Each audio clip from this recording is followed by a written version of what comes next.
Bonjour Stéphane Bonnard, on est content de vous retrouver puisque nous vous avions déjà eu il y a maintenant de cela 2 semaines. Vous êtes finalement l'animateur de ce site Réinformation sur le monde. Vous êtes un spécialiste de géopolitique, disons-le clairement. Vous êtes un Mmh. ancien du SGDN, hein, le secrétariat général à la défense nationale. Et on a pu remarquer lors de la dernière émission que vous étiez un spécialiste des armes de dernière génération. Alors, par rapport à tout ça, donc déjà, bonjour et bienvenue dans cette matinale, mon cher Stéphane. Bonjour à vous, merci de m'avoir invité. C'est toujours un grand plaisir d'être sur GPTV. Eh bien, écoutez, ça tombe bien puisque nous vous avons cette semaine et nous vous aurons encore la semaine prochaine. Euh, En fait, par rapport à ce dont on va parler aujourd'hui, moi j'ai une première question que je pense que beaucoup de gens se posent. C'est comment se fait-il sur les complexes militaro-industriels, puisqu'il est convenu d'employer cette expression, avec des moyens financiers très différents ou très similaires d'ailleurs, on a des résultats si disparates.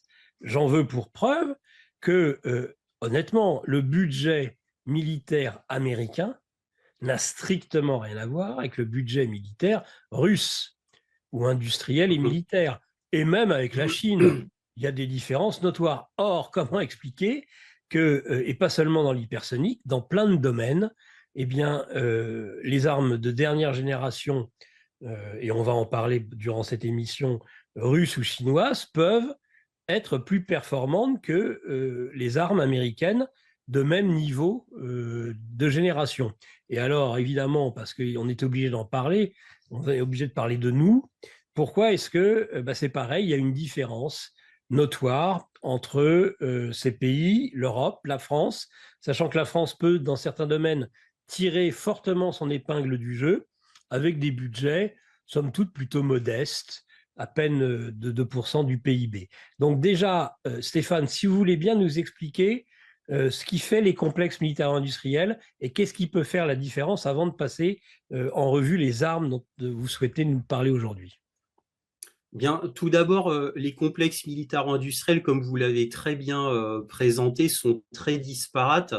Et en fait, pour prendre bon, comme on ne peut pas parler en détail de chaque complexe militaro-industriel, on va les survoler, bien sûr. Donc, bon, ce qui fait la force du complexe militaro-industriel américain, c'est son énorme budget, ses énormes infrastructures, qui leur donnent la position numéro un.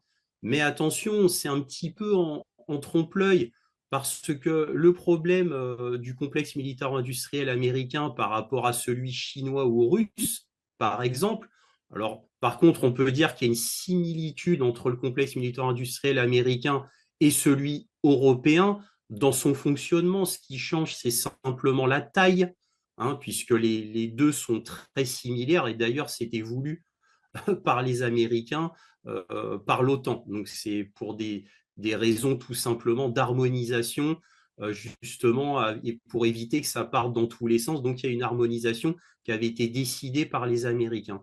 Donc le système américain est extrêmement cher et énorme infrastructure, comme je l'ai déjà dit. Mais le problème, c'est que ça ne veut pas dire qu'il y a un gage de qualité. Ça ne veut pas dire qu'il y a un gage de fiabilité. Et ça, c'est le gros problème des Américains qui se sont longtemps, pendant des décennies, trop reposés sur leur laurier. Et on l'a vu, alors là, c'est l'apothéose avec la sortie des missiles hypersoniques russes. Là, ça a été l'apothéose. Là, on a vu, le monde entier a été témoin de l'énorme contraste entre, en réalité, le savoir extrêmement technique des Russes avec le savoir des Américains. Alors, les Américains sont très forts, attention, il ne faut pas non plus les sous-estimer, mais dans plusieurs domaines, ils sont complètement dépassés par les Russes. Alors, ils sont dépassés par les Russes pour le brouillage électronique, ils sont dépassés par les Russes pour les radars de détection au sol ou embarqués dans les avions. Et d'ailleurs, c'est pour ça que les MiG-31 était si redouté par les Américains et même par l'Europe, parce que dans les MiG-31, c'est un exemple, il y a un énorme radar de très haute technologie capable de voir des avions adversaires très très loin, à des centaines de kilomètres. Donc ça, ce n'est qu'un exemple. Mais évidemment, celui dont on parle le plus, c'est l'exemple des missiles hypersoniques. Donc alors, comment ça se fait qu'il y a cette énorme différence? Alors là, je vais parler plutôt du complexe militaro-industriel américain et russe. Je vais faire la comparaison, mais on va aussi parler après de celui européen et chinois, par exemple. Mhm. Mais le complexe militaire-industriel américain a cet énorme problème, cet énorme défaut, c'est que tout coûte extrêmement cher. Donc évidemment, le prix de la main-d'œuvre d'un ingénieur américain n'est pas le même que celui d'un ingénieur russe. Bien Mhm. évidemment, la différence est absolument colossale. Donc ça participe au coût. Ensuite, on a chez les Américains un système de compétitivité qui est en réalité délétère entre les quatre grandes compagnies de fabrication militaire que sont Raytheon, Boeing, Northrop Grumman, Lockheed Martin, et ils se tirent dans les pattes. Voilà. Et le gouvernement américain a cette habitude de faire un appel d'offres et de comparer par rapport aux compétiteurs. Donc, c'est des efforts qui sont dispersés, c'est des centaines de milliards de dollars qui, des fois, sont mis à la poubelle parce que l'autre a fait mieux, moins cher, etc., etc. Donc, ça part dans tous les sens du fait du capitalisme à outrance américain, de cette liberté qui peut être aussi un avantage, une flexibilité dans le complexe militaire industriel, mais c'est aussi son plus grand défaut. Donc, Mhm. ça part dans tous les sens. Pour preuve, encore une fois, le missile hypersonique américain, bah, il y en a eu deux. Il y a eu deux missiles hypersoniques américains. Les deux ont échoué. Les deux ont échoué. Donc, le gouvernement américain, ils ont dit, bah voilà, bah, ça aurait été bien dans un autre monde que vous associez vos efforts pour faire un super missile hypersonique, mais comme chacun se tirait dans les pattes, sans compter des petits coups de sabotage dont ils ont le secret et ils se le font entre eux depuis des décennies. Bon, ça, c'est les petites anecdotes comme ça. Bref, tout ça handicape les Américains et avantage les Russes. Alors, le côté russe, c'est qu'ils ont une énorme infrastructure qui est extrêmement cohérente, centralisée, étatique. Donc il n'y a pas de grands groupes qui ont un ego démesuré et qui veulent tirer la couverture en trichant sur les chiffres, en trichant sur les rapports, tout ça pour gagner l'appel d'offres. Non, ça ne Mhm. marche pas comme ça en Russie. C'est très centralisé et évidemment, le coût de main-d'œuvre est beaucoup plus faible. Et en plus, ils ont cet état d'esprit d'excellence bah, qui se perd aux États-Unis, principalement avec le wokisme moderne, qui fait Mhm. qu'il y a une dégénérescence de la qualité des ingénieurs et même du monde d'ingénieurs. Or, en Russie, il n'y a pas cette dégénérescence sociétale, il n'y a pas ce manque de compétences qui est absolument terrible et catastrophique aux États-Unis.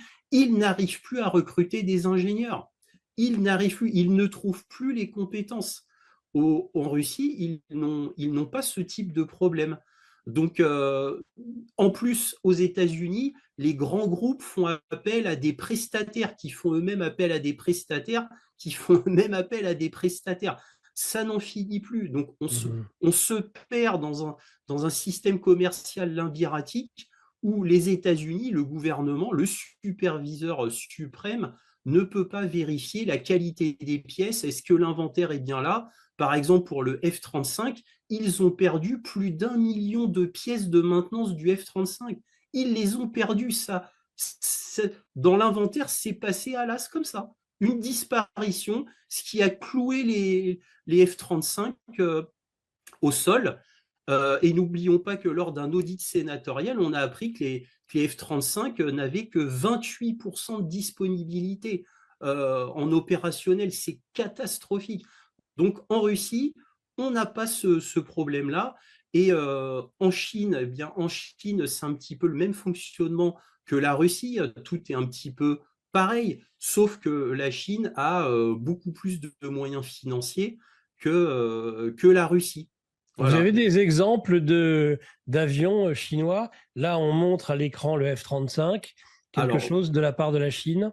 bah oui, les Chinois ont sorti leur équivalent pour eux, qui est le J-20. Donc Voilà, on le le voit le voilà, J-20, oui, très bien. le J-20.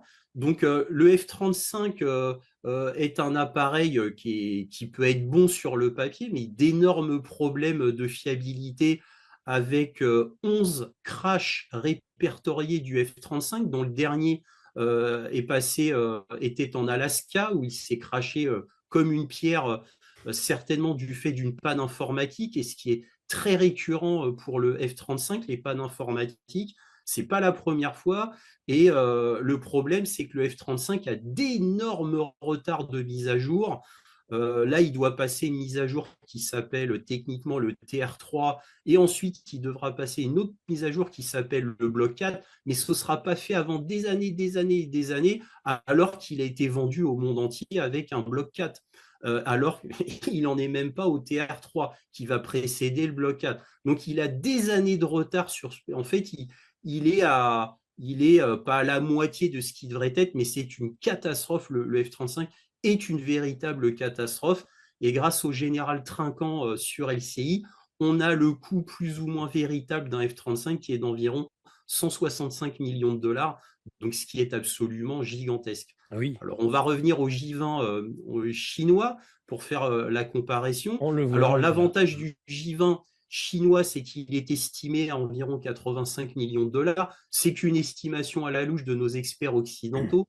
Et donc, le J-20, le problème, c'est qu'on ne sait rien sur ces avions-là. Alors, on sait juste que c'est un avion qui est vraiment furtif, qui serait multi-rôle, mais ce n'est pas sûr, et qui serait vraiment, on va dire, produit en grande quantité. Donc ça, c'est un gros avantage côté chinois, c'est que les Chinois sont déjà prêts pour le produire déjà en grosse quantité. Ils en ont D'accord. déjà pas mal sous le coude. Il aurait une avionique extrêmement avancée, il aurait des emports très importants. Donc le J-20, tout le monde est d'accord pour dire que ce serait un excellent avion. Et aux dernières nouvelles par rapport à ce que je lis des rapports chinois militaires, lui n'a pas de problème de mise à jour logicielle, ce qui est le gros problème numéro un du F-35. Donc tout va bien au niveau fiabilité, ce qui est un élément très important pour le J-20 chinois. Et alors Alors, Les Russes, Stéphane, qu'est-ce ah bah, qu'ils ont, eux, à mettre alors en face? les Russes, ils ont le Sukhoi 57. Alors, le Sukhoi 57, Ah, voilà. évidemment, voilà, c'est celui-là, le Sukhoi, le beau Sukhoi 57. Le Sukhoi 57, lui, il a été vu par l'Occident comme très mauvais, etc. Bon, évidemment, simplement parce qu'il est russe. Mais en fait, c'est un avion qui a prouvé son excellence. Il est réellement furtif, hein, beaucoup en doutaient. Et ce qui fait la spécificité du Sukhoi 57, c'est qu'il a un très long rayon d'action. Il peut avoir un énorme emport de munitions, et il a des radars à l'extrémité de ses ailes et à la queue, donc au milieu des deux réacteurs, qui lui permet d'avoir une vue de l'environnement à 360 degrés en haut et en bas. On Donc les ça, voit c'est bien, oui, tout absolument à fait. Mm, exceptionnel mm, pour un avion. Et mm. son autre grande force, c'est qu'il a le dernier des radars, le dernier des radars, le plus perfectionné des radars actifs russes, et qui est absolument redoutable. Et il peut aussi évidemment avoir des emports de super, quoi, entre guillemets, super missiles air, comme le R-37M, qui est ce qu'il y a de mieux pour l'instant côté russe. Alors l'avantage aussi, c'est comme le J-20 chinois, il ne coûte pas si cher que ça, dans les 82 millions de dollars à peu près. En gros, il coûte plus ou moins la même chose que le J-20. Et en plus, alors cerise sur le gâteau, il vient d'avoir le dernier moteur russe qui est ultra performant, qui permet d'aller en super croisière à plus de Mach 2, qui consomme énormément peu de carburant, qui est ultra efficace et qui est en fait le meilleur moteur d'avion du monde pour Ah un ouais. chasseur. C'est le meilleur moteur. Cela dit, les Russes n'ont pas de mal, il vient de sortir. Donc voilà pourquoi. Comment continuer alors, donc, on a vu les Chinois, les Américains et les Russes. Donc ça, c'est pour les avions. Est-ce que, alors, on est à quel niveau de génération? Parce que je sais qu'il y a des éléments très concrets là-dessus, hein. Alors tout à fait. Alors bon, là déjà, je tenais à dire que je ne peux pas faire le point sur tous les avions qui sont sortis parce qu'en fait, il y en a beaucoup plus et on n'a pas le temps. Donc, mais il y en a plus, hein. Là, par exemple, on regardait des avions de cinquième génération. Donc Ah, les d'accord. trois principaux avions de cinquième génération, c'est le Donc le F-35, F-35, on est d'accord. voilà, le J-20, Ensuite, le J-20, voilà, voilà, le Sukhoi 57. et voilà le Sukhoi 57. Mais Est-ce qu'il y bon, a, ouais, il y en a d'autres, hein. Par exemple, le premier avion de le cinquième Rafale, c'est cinquième génération, génération? le tout premier, c'était le F-22 Raptor, un excellent avion dont le seul point, voilà, dont les deux gros points faibles étaient qu'il avait un coût monstrueux d'environ 350 millions de dollars, environ, hein, parce qu'il y a Ouais. eu plusieurs versions, 350 millions de dollars pièce, 60 000 dollars de l'heure à l'utilisation. Bref, c'est pour ça que les Américains ont arrêté d'utiliser le F-22 qui a arrêté d'être fabriqué en 2012 et pour l'instant, il est obsolète et il va être mis à jour. Donc, je ne parle pas du F-22 Raptor alors qu'il a été considéré à raison comme le meilleur avion du monde pendant des années et c'était vrai. Mais maintenant, il est complètement, le F-22 Raptor, ça reste un très bon avion, mais il est complètement dépassé. Les Russes ont aussi fait en prototype le Sukhoi 75 Checkmate, qui normalement devrait faire la nique aux Chinois avec leur F-31. Ça, c'est des avions de cinquième génération conçus pour l'export. Voilà, bon, je ne vais pas parler, il y a d'autres avions, il y Et a le des plus Rafale gros alors, le bombardiers Rafale, chinois. Cocorico, le Rafale, c'est quelle génération? C'est un quatrième génération, donc c'est un Même 4 pas cinquième. C'est Et un 4 alors là, plus. on envoie Stéphane des Mirage 2000. C'est quelle génération en Ukraine? Ouais, oui, bon, on en est là. Bon, en fait, la France envoie des Mirage 2000 à l'Ukraine, pas vraiment pour aider l'Ukraine ou entre guillemets à la marge. C'est plutôt pour ce qu'on se débarrasse de nos Mirage 2000. Ça fait Oh là de là. la place dans les hangars et ça évite qu'on fasse de la maintenance sur des avions que l'on ne veut plus Mais utiliser. par Donc en rapport fait, on à un s'en SU, débarrasse, hein. Stéphane, par rapport à un SU là, 57, ça va pas faire un pli. Le Mirage 2000, il fait pas le poids. Non, mais bon, non, de toute manière, les avions qui sont envoyés à l'Ukraine, comme le Mirage 2000 ou le F-16, ils ne sont pas faits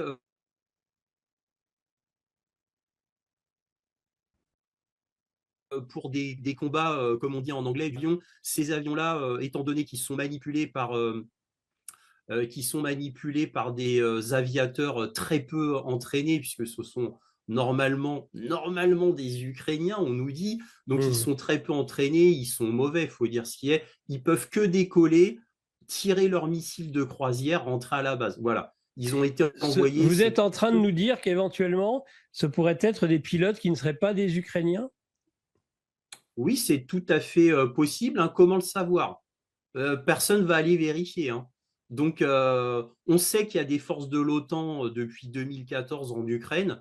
J'ai envie de vous dire, tout est possible, hein. Des officiers britanniques ont été faits prisonniers lors de la première expédition amphibie contre la centrale nucléaire de Zaporozhye, expédition décidée par Boris Johnson lui-même.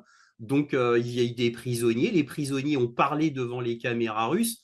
Donc, bon, on le sait, c'est un secret de polichinelle, hein. C'est comme ceux qui manipulent les obusiers César. On sait très bien que c'est des techniciens français, comme les MLRS ou les HIMARS américains. On sait qu'il y a des techniciens sur place américains. Ça a été balancé par Olaf Scholz lui-même quand il a eu l'énorme pression. On lui a dit, mais pourquoi tu n'envoies pas des Taurus en Ukraine? Il a répondu, bah écoutez, moi je ne veux pas faire comme les Britanniques et les Français. Parce que si j'envoie des Taurus, ça veut dire qu'il y aura des techniciens allemands sur place. Et moi, je ne veux pas d'un casus belli avec la Russie. Il a été très clair, il l'a dit devant les caméras. On le sait, c'est un secret de polichinelle. Mais bon, on va faire comme si c'était vraiment des Ukrainiens. Donc les Ukrainiens, de toute manière, sont mauvais. C'est normal. Ça ne veut pas dire qu'intrinsèquement, ils soient mauvais, les Ukrainiens. Mais eux, ils ont l'habitude de piloter du Sukhoi 25, du MiG-29. Et voilà, ils doivent tout désapprendre pour tout réapprendre. Ou alors, c'est des petits jeunes qui ont 20 ans qui doivent apprendre tout de zéro. Donc c'est encore pire. Donc ils peuvent faire que ça de toute manière, bien entendu. Et le fait qu'ils ne les utilisent pas, là, c'est parce que à cause des énormes forces antiaériennes russes, hein, S-300, S-400, Pantsir, Buk 3 et autres. Donc voilà. Pardon, monsieur, je suis confus, j'ai garé mon briquet. On a aussi tendance à jouer avec le feu. Google, qui est une création de la CIA. L'équipe de Géopolitique Profonde vous donne le meilleur de l'actualité brûlante. Mais en échange, on veut un geste de votre part. Merci de ce geste d'amour, on vous le rendra. Ravi.